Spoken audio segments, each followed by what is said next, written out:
So I have the great pleasure of interviewing Gina Wang today.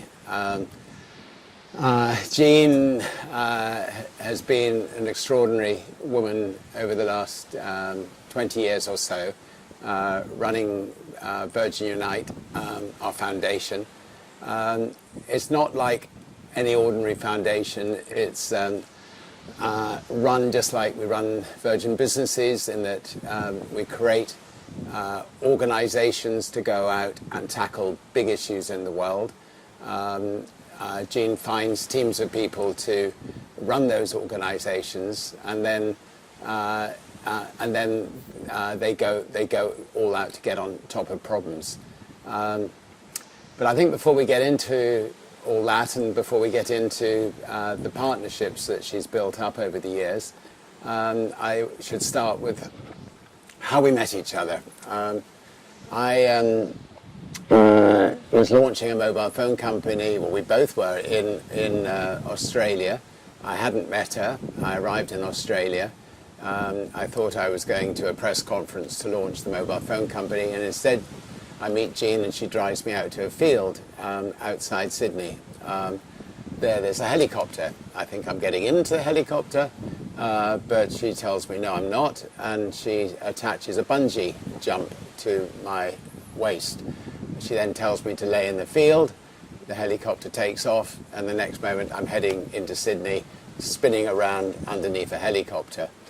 Well, I get into a skydiving position, and I then have the most incredible flight into Sydney Harbour. Fortunately, as we're coming to Sydney Harbour Bridge, the helicopter goes up a bit because I thought I was going to end up smack on the bridge.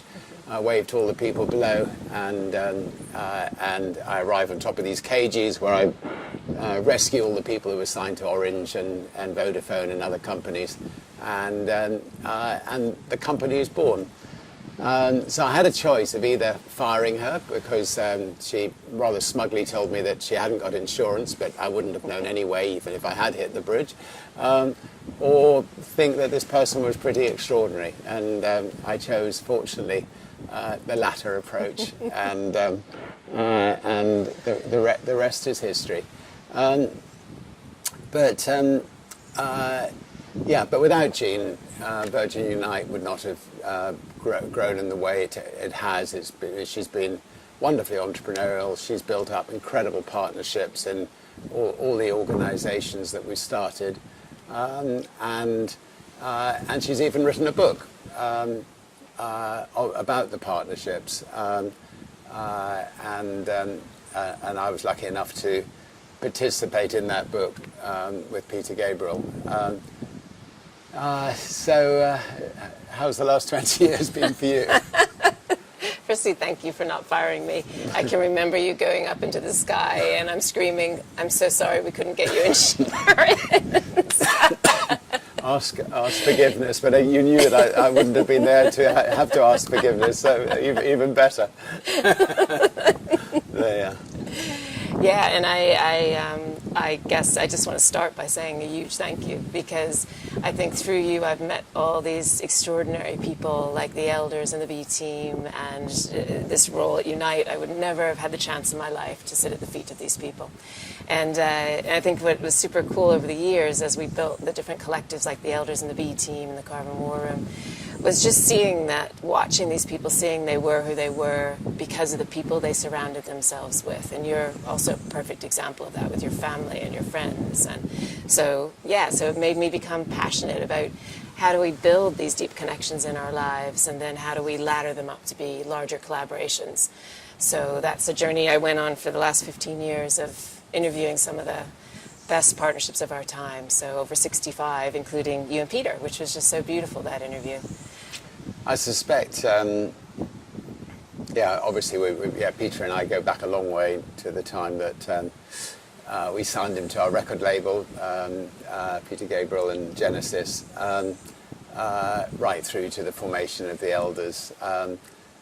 Equally, I think I could have done my partnership with you, because our partnership has been unbreakable and very, very, very powerful together.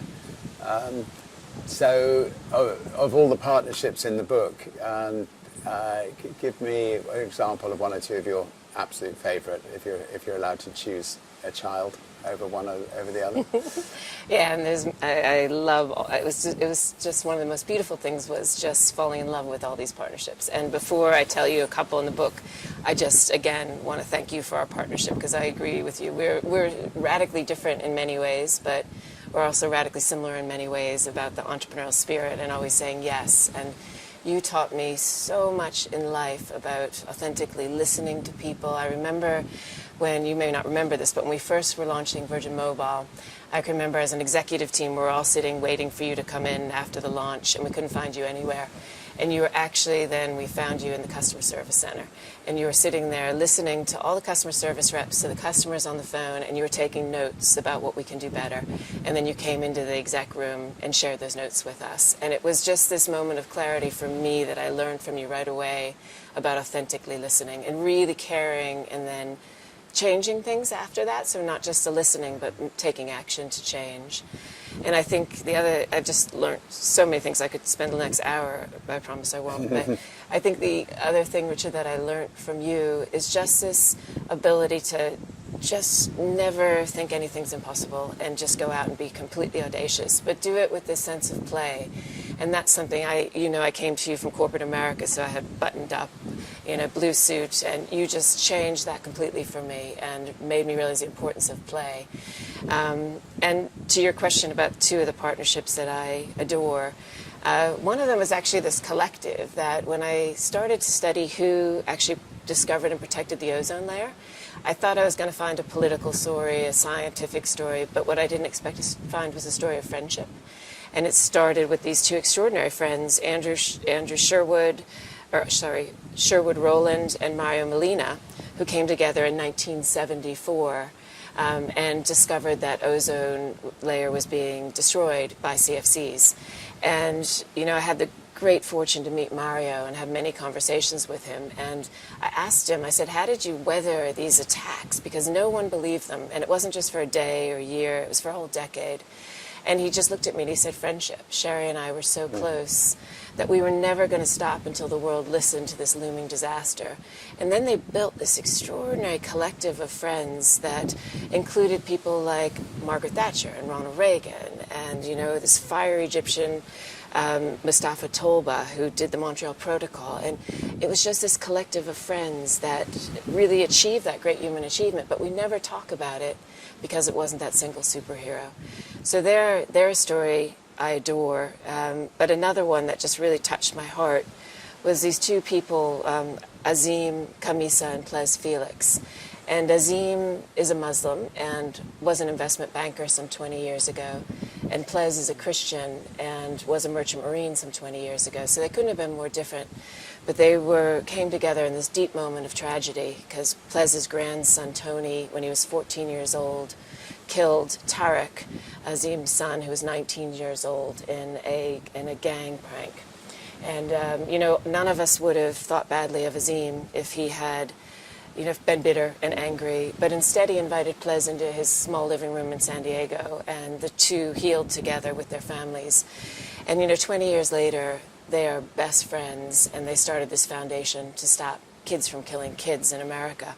And when Tony, Plez's grandson, came out of prison, the first thing Azim did was hire him. And now they get on stage in front of high school students in America to help them understand how they can come together across divides. And I guess I share that story, I think, for two reasons. One, as an American, I am deeply ashamed that we need to have a foundation to stop kids from killing kids. But secondly, we go in lots of rooms where we hear people say, we're too divided. And if these two can come together across all kinds of divisions and that horror, we can definitely do that as human beings across anything. Yeah, I think forgiveness is something that, we've had the privilege to learn directly from the two people who I expect were the greatest examples of forgiveness in the world, and that's Archbishop Tutu and Nelson Mandela. Do you want to talk about them? Yeah, I remember one of the first times I spent time with you with Mandela was when you and Peter had the idea to start the Elders. And with Cilla Elworthy and others, we put together all these big books about these list of names of potential elders. And I remember going into Graça Madiba's home and sitting in their living room with you and Nicola Elliott. And I remember Madiba going through these pages of potential people. And I remember him getting to Archbishop Tutu's page, and he just sat there and he just started giggling, and he couldn't stop laughing, and he just pointed at him and he said, and this one tries to give me dress advice about my shirts when he wears a purple dress every single day. And then he just burst out in laughter, and that was just symbolic. Their friendship was filled with joy and love and laughter. But they were also very different. You know, Archbishop didn't believe he believed in non-violent approach to ending apartheid. And Mandela, as you know, in the beginning, believed in taking up arms. And they both learned from each other and spoke with each other. And I think they had something that was so big to end apartheid that it bound them together. And they just became like brothers over time. What do you think? I mean, you spent a lot of time with them.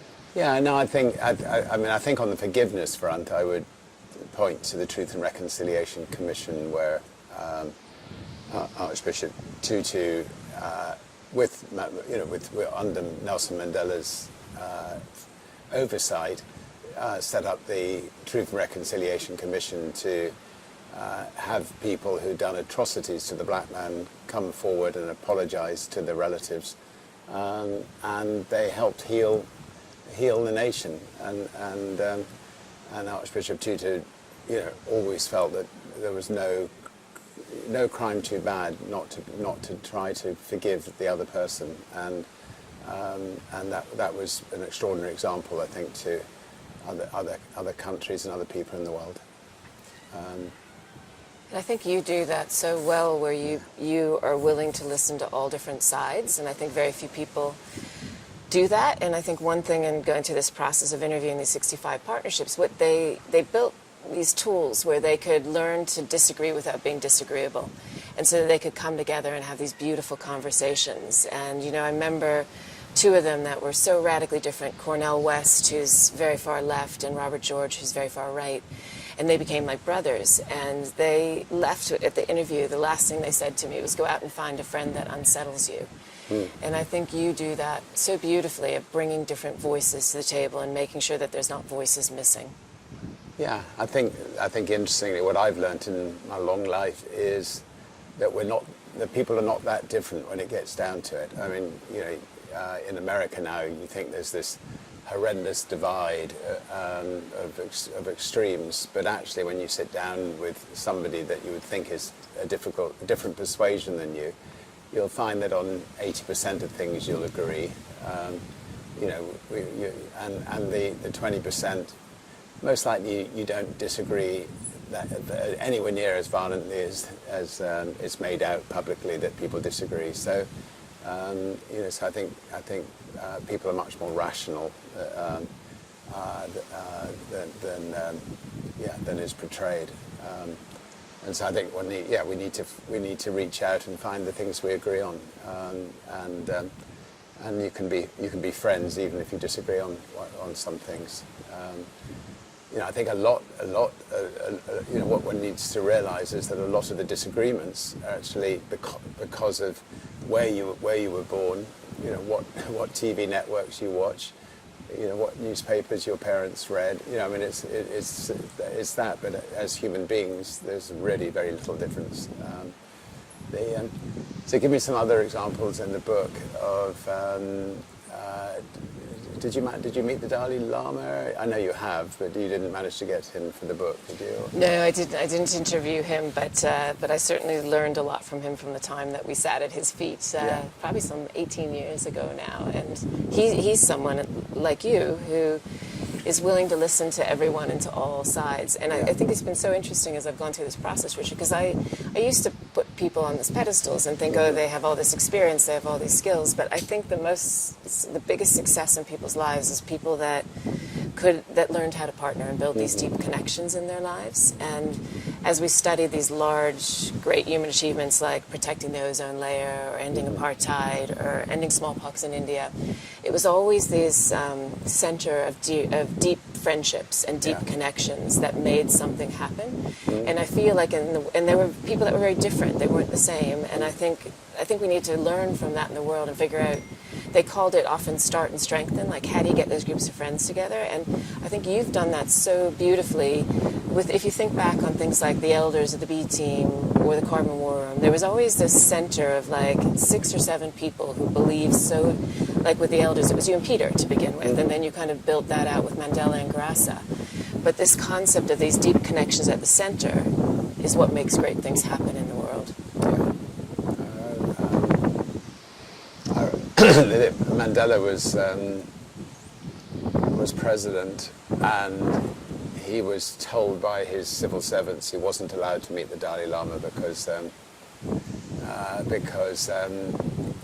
upsetting China.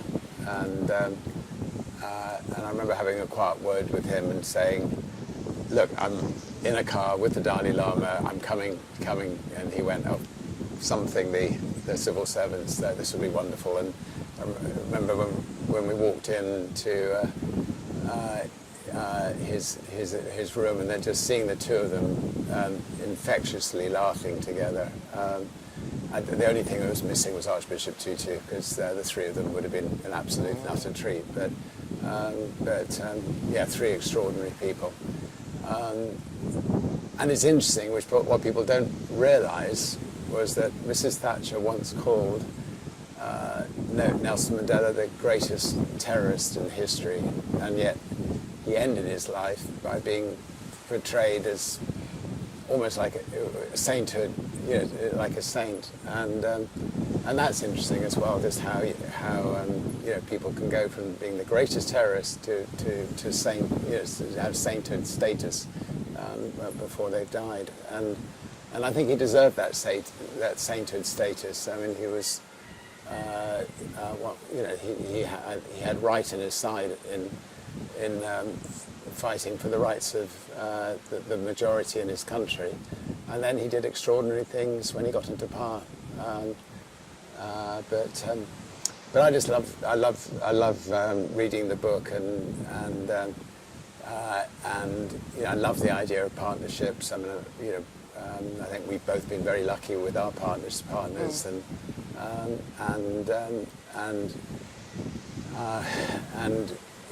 all the partners that we both got to know over the years.